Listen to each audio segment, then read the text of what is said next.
বন্ধুরা, আজকে আমি রান্না করব পানির মতন সহজ একটা রান্না। আর এই রান্নাটা সম্পূর্ণ আমার স্টাইলে। তো আমার খুবই খাওয়ার মন যায়। আর যখনই খাওয়ার মন যায় তখনই আমি এভাবে রান্না খাই। তো যাই হোক, আমি কিছু পুঁই শাকের ডোগা নিয়ে এসেছি, মানে আগালটা নিছি। আর একদম কচি কচি যেটা আগাল নরম ওইটা নিছি। নিয়ে ভালো করে পরিষ্কার করে নিতেছি, মানে পাতাগোনা ছাড়াই নিতেছি। আর ডোগাটা যা আছে ওটাও দিয়ে নিমু। পুঁই শাকের পাতাগোনা কোটা শেষ। এখন আমি রান্না করে বেড়াইলাম। কড়াইতে দিয়ে দিলাম সামান্য পরিমাণে সর্ষের তেল। তারপর দিয়ে দিলাম পেঁয়াজ কুচি। তারপর দিয়ে দিলাম কিছু কাঁচামরিচ, আমি তেলের মধ্যে দিয়ে দিলাম। এখন ভালো করে নাড়াচাড়া করতেছি। তো পেঁয়াজ মরিচ গোনা ভাজা শেষ। এখন দিয়ে দিলাম আমি হুটকি। এটা হচ্ছে ইলচার হুটকি। আর হুটকিটা সামান্য পোড়াই নিয়েছিলাম, তারপর গরম পানি দিয়ে ধুয়ে দিয়ে দিলাম। এখন দিয়ে দিলাম হলদির গুঁড়া, নুন, আর দিয়ে দিলাম আমি শুকনা মরিচের গুঁড়া, দিয়ে দিলাম ধনিয়ার গুঁড়া। আর নুনের পরিমাণটা কম দেওয়া লাগবো, যেহেতু এটা ইলচার হুটকি। ইলচার হুটকিতে সাধারণত নুন থাকে, ওই জন্য নুনের পরিমাণটা কম দিলাম। দিয়ে খানিক নাড়াচাড়া করে এখন দিয়ে দিলাম আমি পানি। মানে হুটকিটা কষাতে যে পরিমাণে পানি লাগবো ঠিক ওই পরিমাণ অনুযায়ী আমি পানি দিলাম। দিয়া হুটকিগুলো কষান শেষে যে দেখতে চাও হুটকিগুলো আইলে আইলে গেছে গা, মানে হুটকিটা নরম, একদম কাঁচা কাঁচা টাইপের, ওই জন্য এরকম হয়েছে। তো এখন দিয়ে দিলাম আমি ধুইয়া পরিষ্কার করে রাখা পুঁই শাক পাতাগুনা। তো পুঁই শাক পাতাগুনা বেশি হয়ে গেছে, একদম কারাই লোড হয়ে গেছে গা।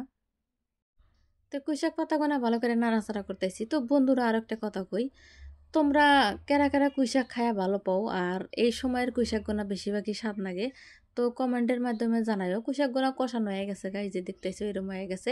এই অবস্থায় খাওয়া যাব, কিন্তু আমি খাম না, আমি ঝোল করে খামো। তো এখন দিয়ে দিলাম আমি সেইসা রাহা অনেকগুলো রসুন। তো আমি আগে কইছি যে আমার স্টাইলে রান্তাইছি, তো আমি এরম করে রান্ধতে ভালো পাই, মানে খায়া স্বাদ নাকি আমার কাছে। রসুনটা পরে দিলে রসুনের যে একটা কাঁচা গন্ধ আছে আমার কাছে খুবই ভালো লাগে, ওই জন্য এভাবে দিই। তারপর যখন কষান শেষ, এখন দিয়ে দিলাম আমি পর্যাপ্ত পরিমাণের ঝোল, মানে পানি দিয়ে দিলাম। তো পানির পরিমাণটা কমে দিছি, যেহেতু আমি হাঁকগুলো ভালো করে কষায় নিচ্ছি, ওই জন্য পানির পরিমাণটা কম দিলাম। দিয়ে তো হালকা করে নাড়াচাড়া করে এখন আমি একটা ঢাকনা দিয়ে ডাইহা অনেকক্ষণ সময় জাল দেবো। তো অনেকক্ষণ সময় হয়ে গেছে গা, এই যে দেখতে চাও তরকারি একদম বলক উঠে গেছে গা, থকবক থকবক করতেছে, মানে তরকারিটা হয়ে গেছে গা। তো পুঁইশাকের ঝোলটাই যে এই পরিমাণ আছে, তো দেখতে চাও কত সুন্দর হয়েছে। এটা এখন আমি কি করবো, চুলার আঁচটা নিভাই দিমু।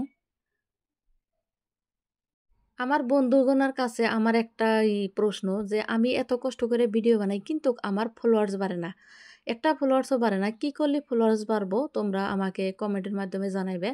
তো যাই হোক, এখন আমি খায়া দেখতেছি, মানে ভাত নিছি, ভাত দিয়ে খায়া দেখতেছি। তো আমার কাছে তো কুইশাক ভালোই লাগে, তো আমার কাছে ভালোই লাগতেছে। তোমরা যদি আমার এই রান্নাটা পছন্দ করে থাকো তাহলে কমেন্ট করে জানাইও।